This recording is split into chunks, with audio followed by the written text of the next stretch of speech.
This is CGTN, China Global Television Network.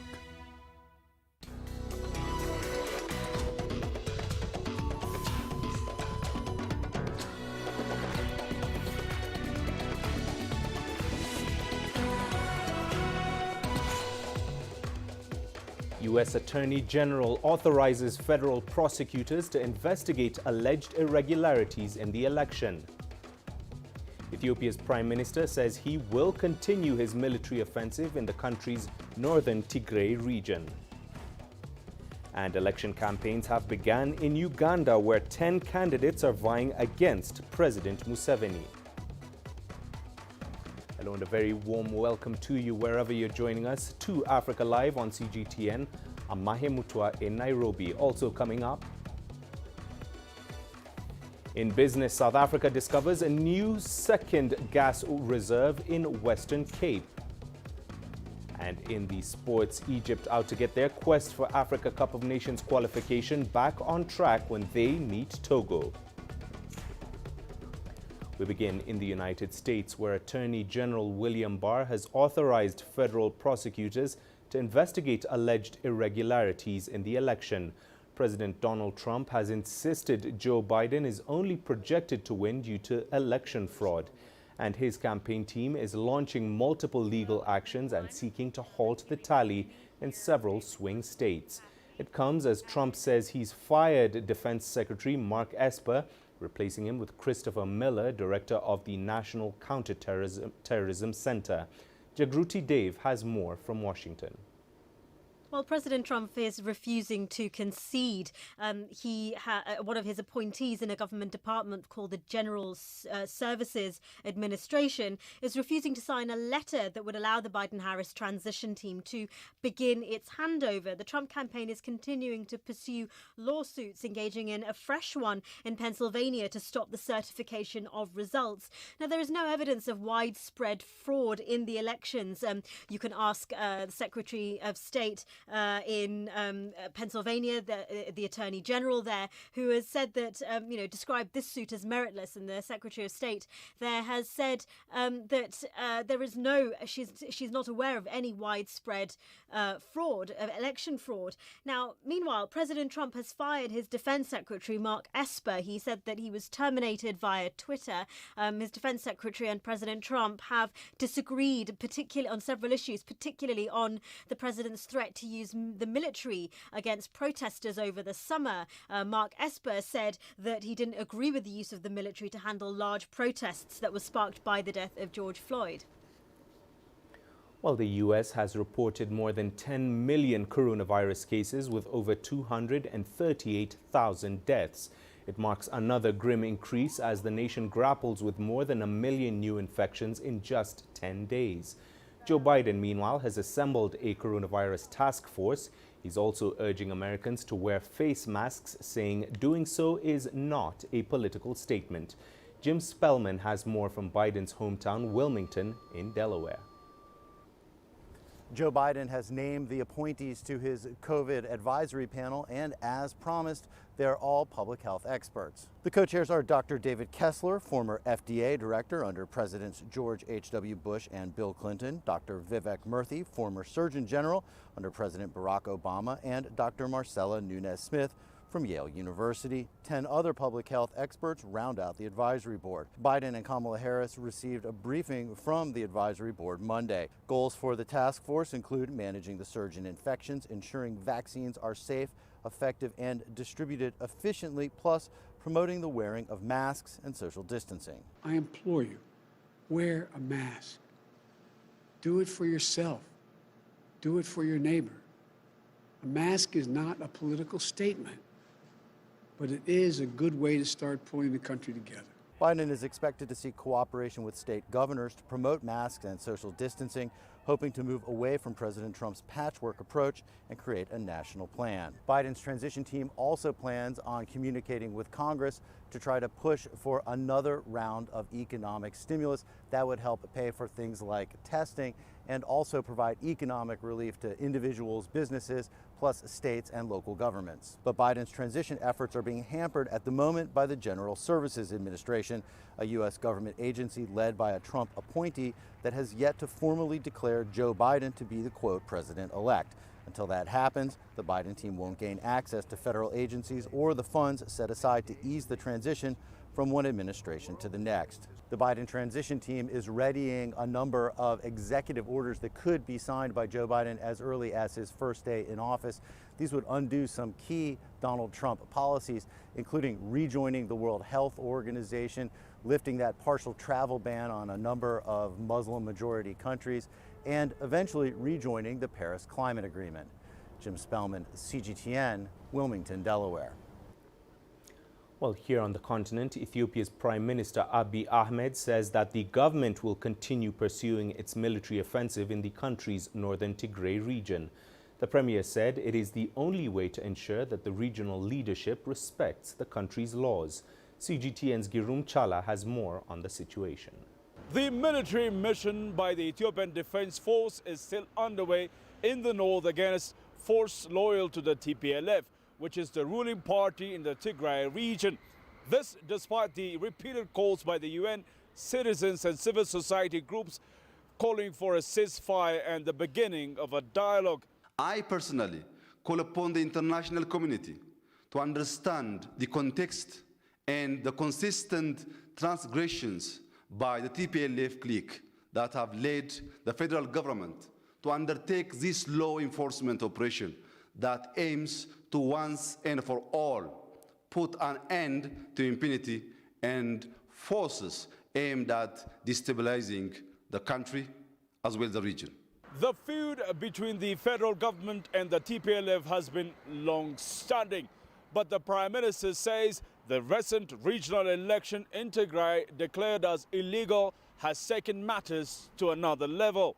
When the general election that was scheduled for this year was postponed to 2021 due to COVID-19 through constitutional interpretation and decision of the House of Federation, the TPLF doubled down on their unconstitutional assertion and in a blunt violation of the Constitution, TPLF adopted its own illegal electoral law, an illegal electoral commission, and conducted an illegal election in which it won all the seats in the regional council. Prime Minister Abiy Ahmed, in his message to the global community, also talked about what he called more unconstitutional acts by the TPLF. It also undertook a massive military build-up with the objective of intimidating the Ethiopian people and government. Siphoning of funds aimed at aid and development. TPLF has been preparing for this eventuality since 2018. They organized and drafted irregular militias, not even sparing underage recruits. Addressing those who say this conflict is taking place between two forces, the Prime Minister said, there should not be any mistake made in treating the federal government as equal with criminal groups. The Constitution mandates the federal government to uphold the rule of law, and to that task we remain committed. Still, the global community, including the African Union, is calling for stakeholders to seek dialogue to find a peaceful resolution of the ongoing military action. Girum Chala, CGTN, Addis Ababa, Ethiopia. Let's now turn to Cote d'Ivoire, where President Alassane Ouattara has secured a third term. The final results show he won with around 94% of the vote. Opposition parties boycotted the election, dismissing it as illegal. In addition to boycotting the vote, several opposition figures created a rival government. Prosecutors have charged them for creating a breakaway government. President Ouattara has said he is open to dialogue with the opposition, inviting former President Henri Konan Bédié for a meeting. The former president had joined calls to boycott the October 31st election. Uganda's presidential candidates have started their campaigns for the 2021 elections. The incumbent, President Yoweri Museveni, will face 10 other candidates in the polls. The campaigns will be severely limited due to restrictions to curb the spread of COVID-19. Leon Senyange now reports. Alliance for National Transformation Party leader General Mugisha Muntu makes his speech to voters. His campaign got off to a start in a suburb of the capital, Kampala. Kampala is the heart of the country. If you really want to, if you have the capability to run the country, that capability needs to be seen even how a city is run, if it is under your control. But when a city has got problems like of jams, of poor infrastructure, of lack of provision for power, for electricity, housing, when it rains, the whole city clogs. It shows you the capability of a government. The former Uganda Army commander is basing his campaign on better service provision for Ugandans. His supporters are confident he will deliver. He has promised to develop Ugandans, and we expect a lot from him. He will get our votes. Muntu fought to give us a good government, so even now, he knows what the government's mistakes are. The Electoral Commission has set strict guidelines to prevent any further spread of the coronavirus as the country continues to register a surge in new infections and deaths. The candidates have been allowed to have only 70 people at every rally, and the campaigns will also last only 2 months. The incumbent, Yoweri Museveni, started his campaign in Luwero, in the central part of the country. He is fighting for a 6th term in office. The president's biggest rival is 38-year-old musician turned politician Robert Bobi Wine Kyagulanyi, who started his campaigns in the northern part of Uganda. Experts anticipate that the presidency could be decided by the country's young people. Uganda is the second youngest country in the world. We have 78% of our people aged 30 years and below, and we have approximately 9 million voters in the next election. The youth alone can determine who becomes the president of this country in the 2021 elections.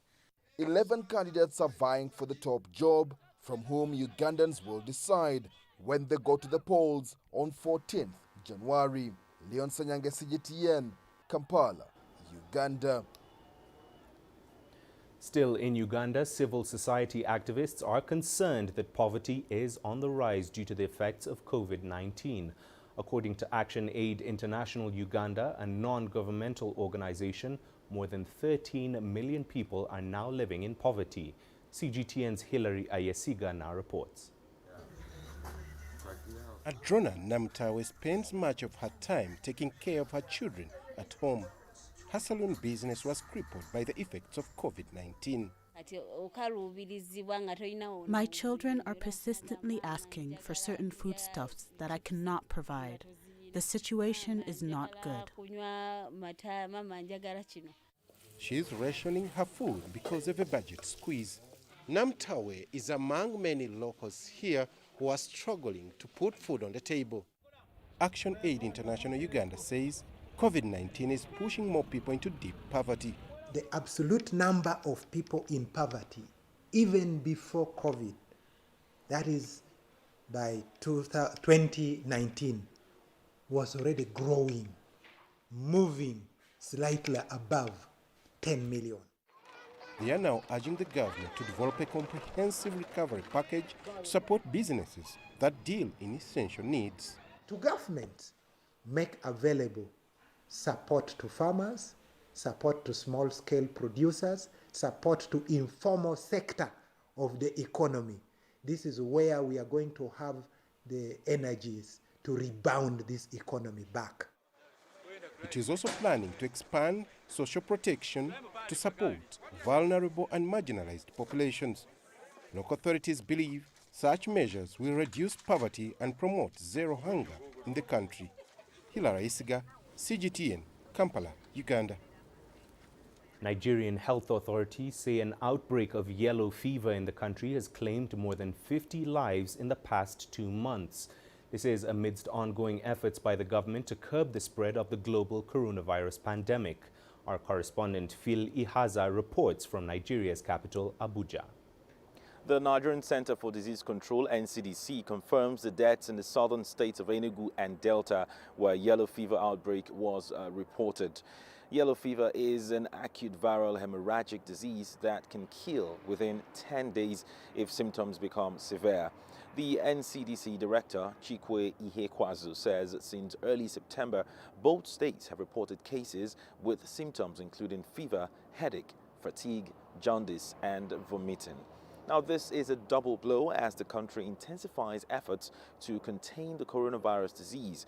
Health experts blame the yellow fever outbreak on low immunization rates across the country, hampered by the COVID-19 pandemic. However, the NCDC boss says the agency has set up an emergency system to coordinate response activities and has sent rapid response teams to the two states. The NCDC is also working in partnership with other health bodies like the National Primary Healthcare Development Agency and the World Health Organizations to curb the outbreak of the disease. Phil Ihaza, CGTN, Abuja. You're watching Africa Live on CGTN. Here's what's coming up after this short break. We tell you how African companies are reaping benefits from the ongoing China International Import Expo. Nigeria is my home. 160 million vibrant, ambitious individuals constantly seeking the perfect self-expression. It is these people who inspired me to be that person that is seen, to be a voice that is heard, and ultimately to be the anchor that I am. I have to tap in, tune in, and turn on the very best qualities within me to deliver the news. I'm Richard Nta, an anchor for CGTN.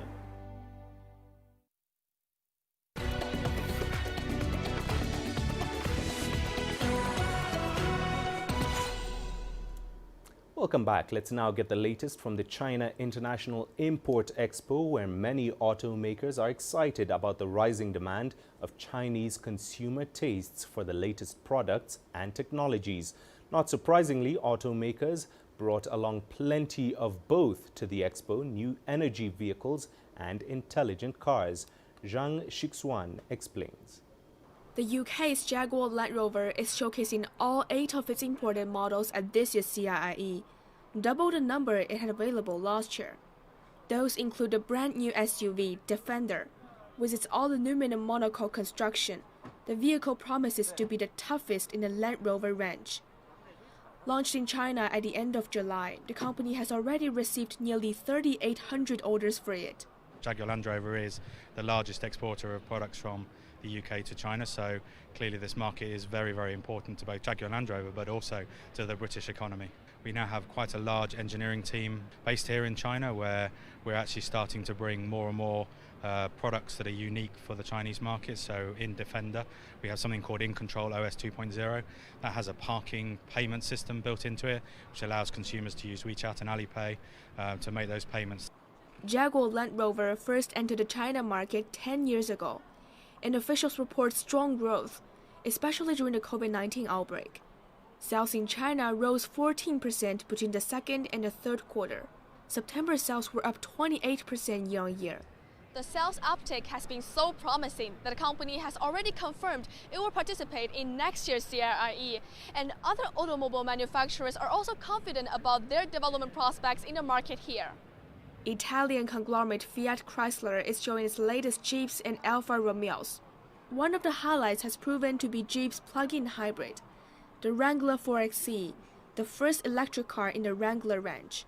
In China, there are 3 major trends. One is electrification, the second one is connectivity, and the third one is autonomous driving. China is leading the automotive trend in all 3 these areas. So for us, it's fundamental to catch this trend. Trattini says the company is to double its sales volume in China by next year, with 30% of the cars imported. According to the China Association of Automobile Manufacturers, China's September auto sales rose better than 12% year-on-year to nearly 2.6 million units. That's the fifth consecutive month of double-digit growth in the market. Zhang Shishen, ICS for CGTN, Shanghai. Well, a week of cultural cooperation and exchange between China and Africa has kicked off in the east of China. The event in Jinhua City, Zhejiang Province, includes an economic and trade forum. Zhang Jianglong has more. Since 2018, China's eastern city of Jinhua has held the China-Africa Cultural Cooperation and Exchange Week. Officials from over 20 African countries are attending this year. In addition to cross-cultural communication, the event also serves as a platform for promoting business cooperation between China and Africa, attracting more than 200 enterprises from home and abroad. Due to the coronavirus pandemic, a majority of events have been moved online this year. The forum has invited African ambassadors to China to take part in live stream shopping to sell popular goods from their home countries. Around 1 million people are expected to join the online event. Introducing e-commerce will be a great opportunity for Africans because e-commerce will help them to connect directly with the Chinese companies and also overseas markets. Therefore, Africans will be able to participate in global trade. Seated in the middle in the eastern China's Zhejiang province, Jinhua is known for its big international market and foreign trade cooperation. When you have an event like this, it gives you opportunity to work closely together and better develop trade policies. It gives opportunity for networking. Then also, this kind of event also gives African countries opportunities to showcase their culture, their products, and also be able to sell. Due to the Belt and Road Initiative, cooperation between Jinhua and Africa has been strengthened. And despite the pandemic disrupting global trade, during the first 9 months of this year, the import and export volume between Jinhua and Africa reached almost $8.7 billion, about 34% of the total in Zhejiang province. Looking back to last year, 5,200 African entrepreneurs were doing business in Jinhua. Jinhua's investments in Africa reached more than $37 million, with 49 enterprises on the continent. Africa is the continent with the most potential in the world, providing great opportunities. With the deepening of the Belt and Road Initiative, I think China's private companies in Africa can do business there and provide help, making it a win-win cooperation. Over the past 2 decades, China-Africa cooperation has reached impressive achievements. In 2019, direct Chinese investment stock in Africa topped over $49 billion, up nearly 100-fold from 2000. And the future still holds opportunities for many companies. Many private companies have expressed a desire to increase their investment in Africa. In addition to the pharmaceutical and medical industries, we plan to establish more overseas industrial zones, so our cooperation with Africa will be stronger and bring more opportunities for joint development. China and Africa have grown more united, and the relations have strengthened through fighting the pandemic together. By late October, China had delivered medical aid to more than 50 African countries and sent nearly 160 medical teams there. This year marks the 20th anniversary of the Forum on China-Africa Cooperation. The two sides will continue to strengthen cooperation in health, economic revitalization, and cultural communication.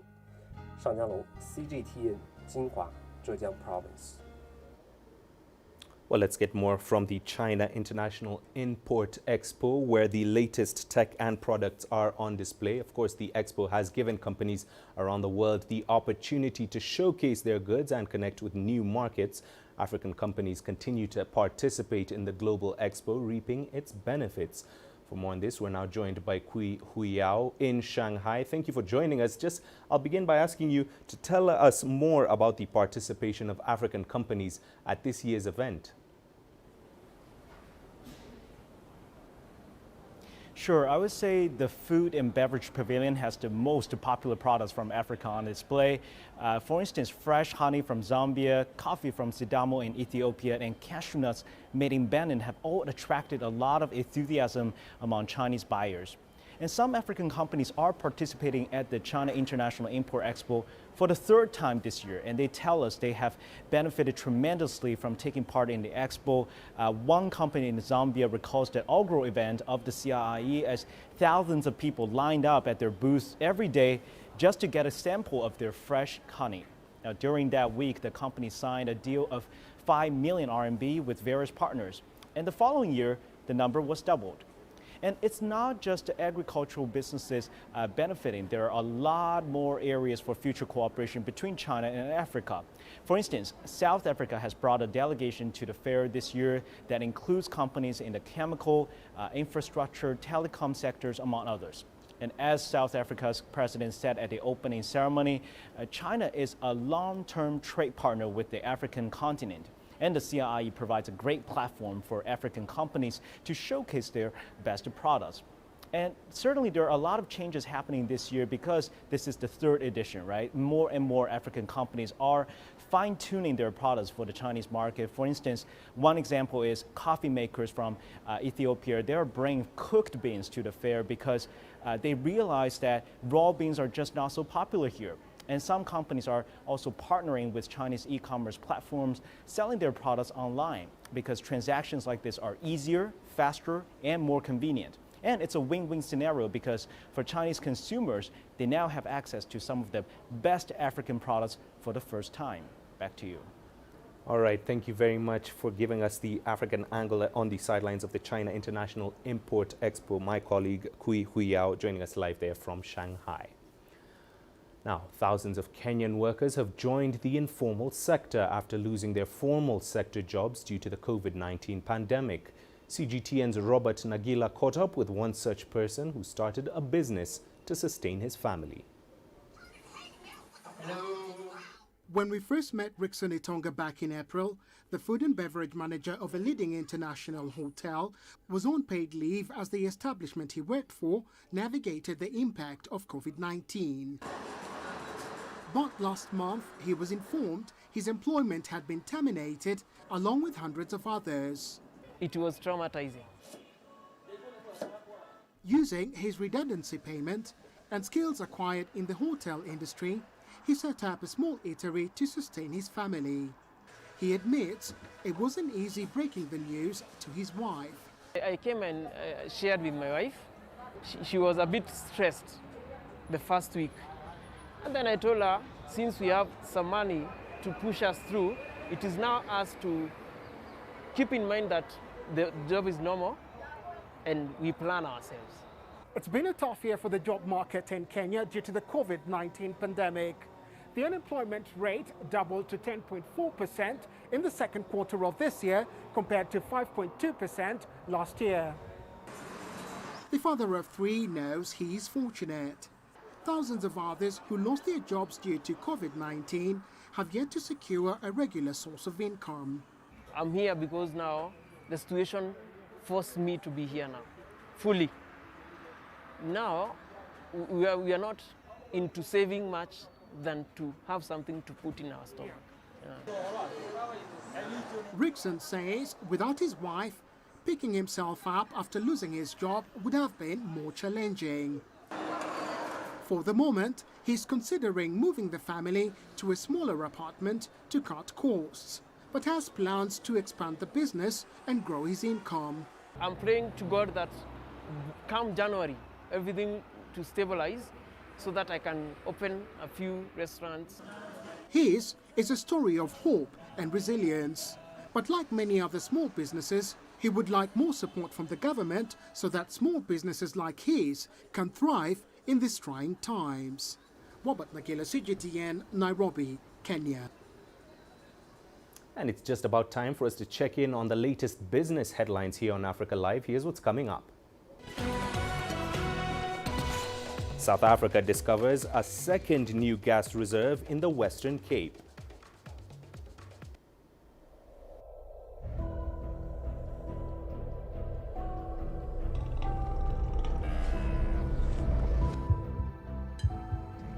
taken me completely out of my depth. But at the same time, it's exciting.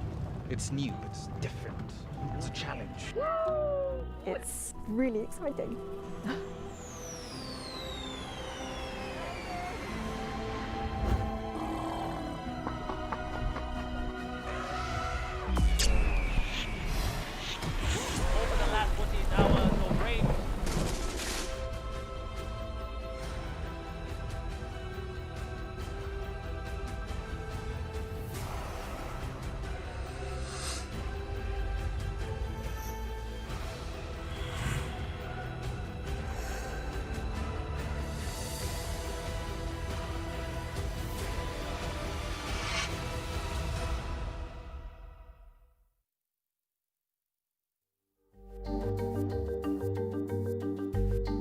Africa Live. Find your voice.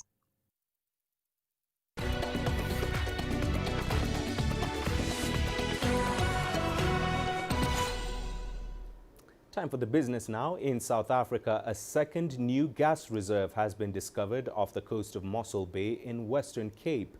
The discovery was made by petroleum giant Total and its partners. They are currently on a $400 million oil and gas exploration drilling campaign along the southern coastline.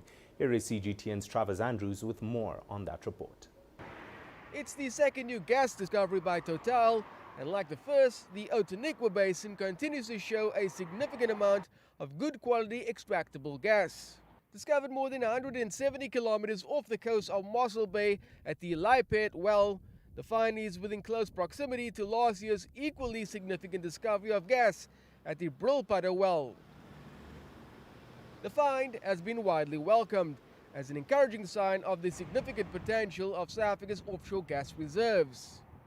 Total's discovery, especially in South Africa, where most people had written off and most people have thought you wouldn't find the big finds like in Mozambique or Angola, it gives a lot of hope.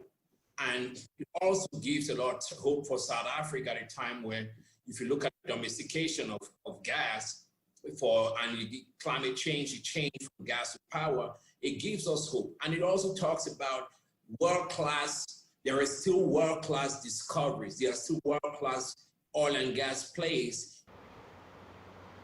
Last year, Total and its partners made their first discovery of gas in the region, with an estimation of around 1 billion barrels of oil equivalent. Now their return has once again paid off.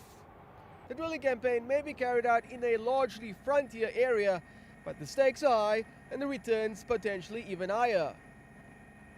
It's a great find, particularly because it confirms South Africa like an oil and gas province, a viable oil and gas province, and also because it moves directly towards supporting South Africa's quest for gas to power as a solution for South Africa's power problems.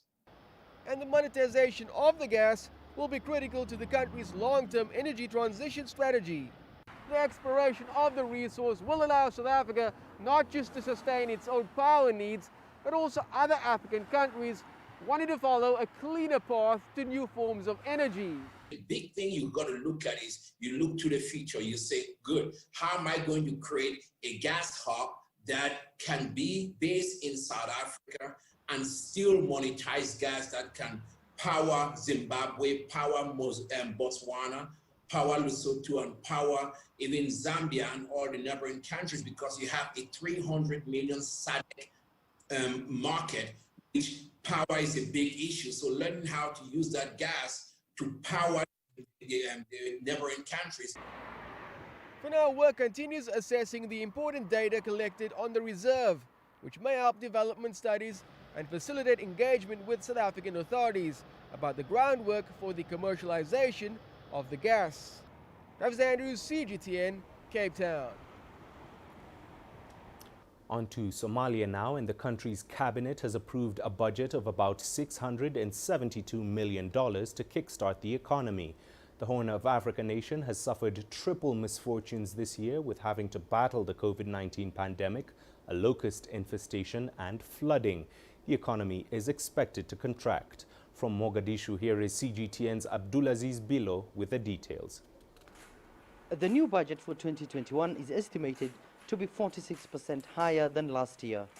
Last month, the Council of Ministers endorsed the country's new budget, $671 million, up from $460 the previous year, despite a slow economic growth due to the coronavirus pandemic.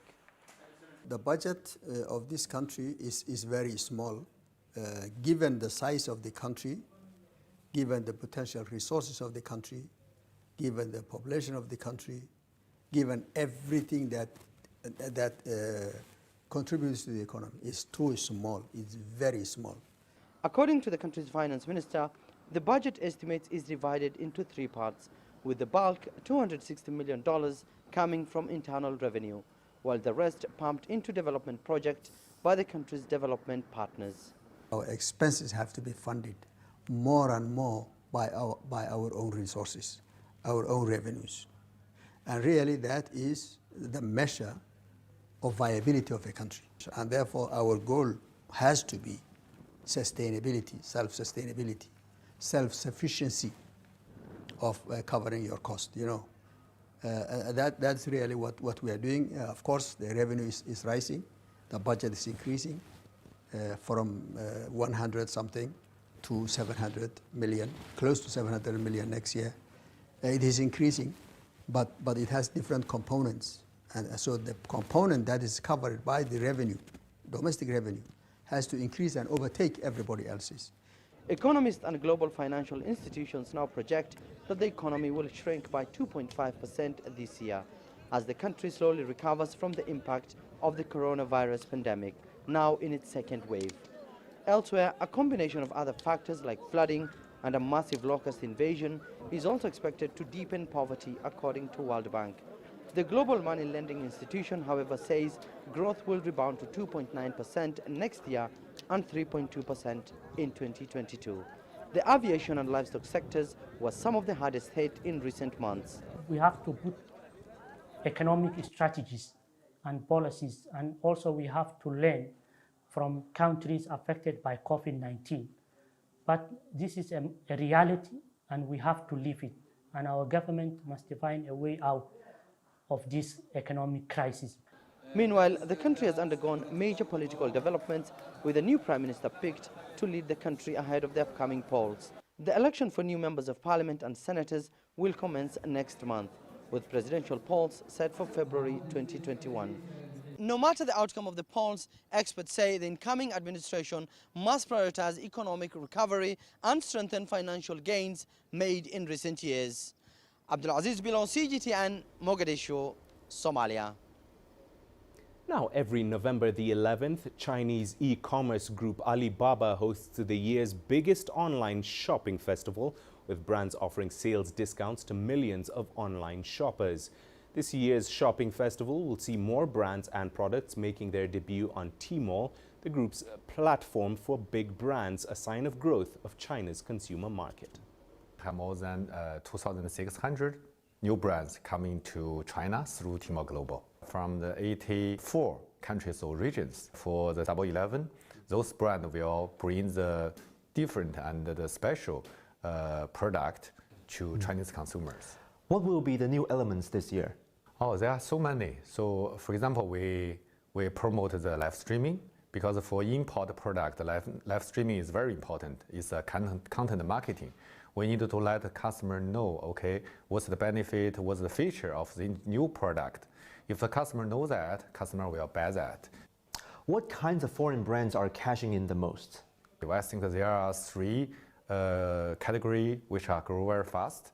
The first one is the healthy product, from the cleaning to supplement, because Chinese people pay highly attention to health nowadays because of the pandemic. The second category is the beauty and related category. For example, the facial beauty machine are so popular among the young generation. So that's the second star category.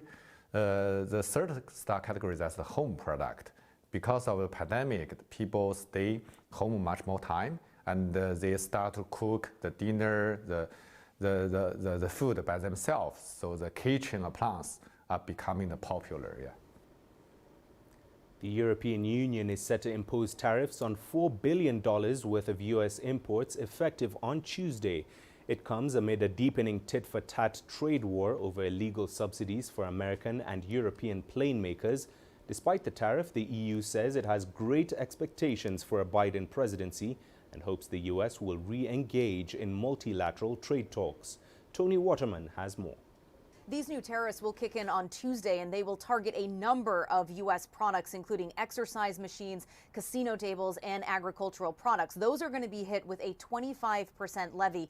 Boeing airplanes will be slapped with a 15% duty. Now, this is partly a negotiating tactic because Brussels has been trying to get the Trump administration around the table for months now to bring this 16-year trade dispute to a close once and for all. But that push has made zero inroads with the Trump administration. Brussels is now betting that by pulling this lever, by inflicting some pain on U.S. exports, that will bring the incoming Biden administration to the table. And Brussels says that it doesn't want to escalate this trade dispute and made it very clear that Europe will get rid of these tariffs as soon as the U.S. does the same. So we call on the US to agree that both sides drop existing countermeasures with immediate effect so that we can quickly put this issue behind us. Removing these tariffs would represent a strong win-win for both sides. We now have an opportunity to reboot our transatlantic cooperation and work together towards our shared goals. For the better part of a year now, EU exports to the U.S. have been slapped with billions of dollars in tariffs. We're talking about wine, cheese, olive oil, single malt whiskey. They've all been subject to a 25% tariff as part of the WTO's record ruling, which authorized the U.S. to slap levies on up to $7.5 billion worth of EU goods in retaliation for illegal subsidies to Airbus. Just last month, the WTO gave the EU the same power, but for a smaller amount, for $4 billion for illegal subsidies to U.S. plane maker Boeing. So Europe is hoping that Joe Biden will help reboot the transatlantic relationship, and he is likely to be friendlier on trade, but it's going to be many, many months before his trade team is up and running. So in the meantime, there will be tariffs. Tony Waterman, CGTN, Brussels. Stay with us here on Africa Live. Here's what's still to come.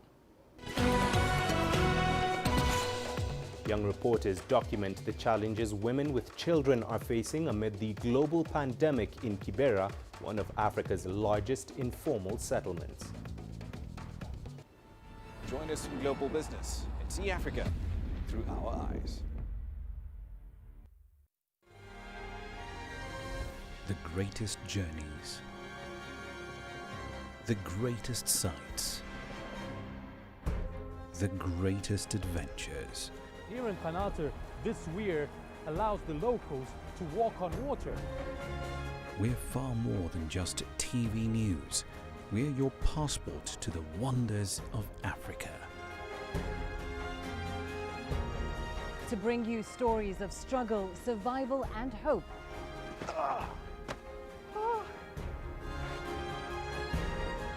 So let's explore.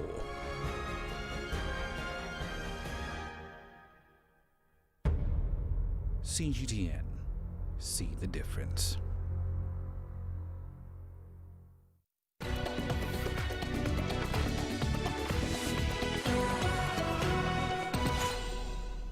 Welcome back. Now, it goes without saying that COVID-19 has put pressure on mothers around the world. For the rest of this week, young reporters from Shine Kibera TV in Kenya's capital, Nairobi, will give us an in-depth view of the challenges mothers face in Kibera, which is one of Africa's largest informal settlements.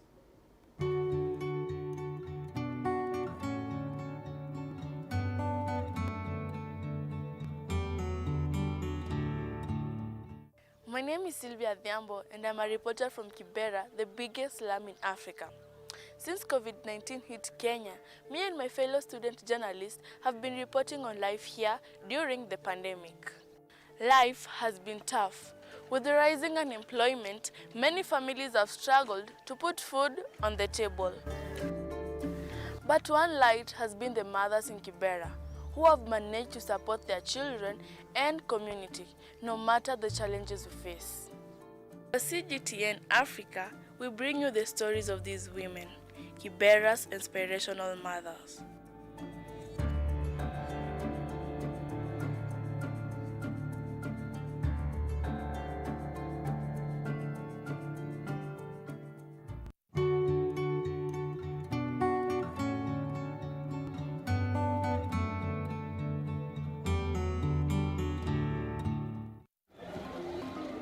The arrival of coronavirus in Kenya hit residents of Kibera slums hard.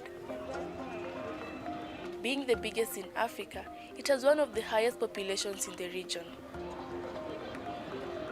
A population that was already struggling with economic challenges.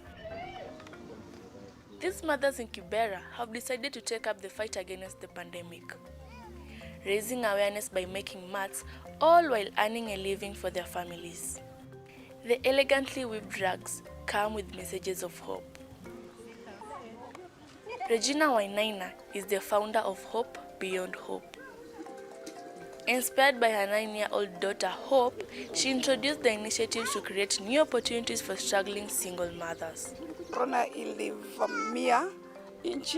Coronavirus attacked the country. They lost their jobs and businesses. If you take a look, most women are single mothers, so there was no alternative source of income to provide for their families. As a mother of 5, born and brought up in Kibera, Regina understands the best approach to solving problems faced by the locals. Thus, she decided to share her knowledge in weaving of mats to the women. Not just that, she also taught them the importance of turning this skill into an economic activity.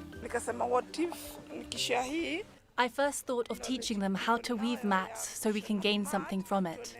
But she noticed the hopelessness that COVID-19 had caused, and women were the most affected. Many of them had lost hope. Many felt that after the pandemic, life came to a standstill. There was no way forward, but I was there to give them hope. Even as we make these mats, we hope there's a market for them. Not all of us are supported by our spouses, and for those who are married, sometimes the husbands provide as little as 50 shillings. But now we can supplement ourselves by selling these mats. The idea, though good, is faced by challenges. We are still out in the open. We lack an office. If we get support, we can acquire materials for our work. You can see not all women are weaving. To Regina, Hope Beyond Hope goes beyond the need to aspire and achieve. Every time una read your slogan, when you read the words Project Hope, you feel like you have been reborn. Even when you're feeling like the world has ended and have lost all expectations in life, it gives you a new reason to pick up the pieces and start moving on. She's calling on women in Africa to empower themselves economically and shape their destinies. Women should stop sitting back and waiting to be fed and dressed in the name of being vulnerable. They need to pull back these social masks and see life in a modern way. Hope and her mom aim to raise awareness for these women's dignity and creating an opportunity for them to earn a living. Sylvia Dhiambo, CGTN. And it's just about time for the sports. Here's what's coming up. Egypt out to get their quest for Africa Cup of Nations qualification back on track when they meet Togo.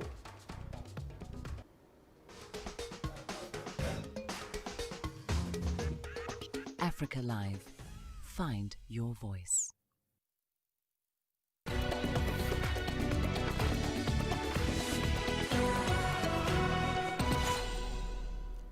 Let's kick things off with football ahead of the latest round of 2021 Africa Cup of Nations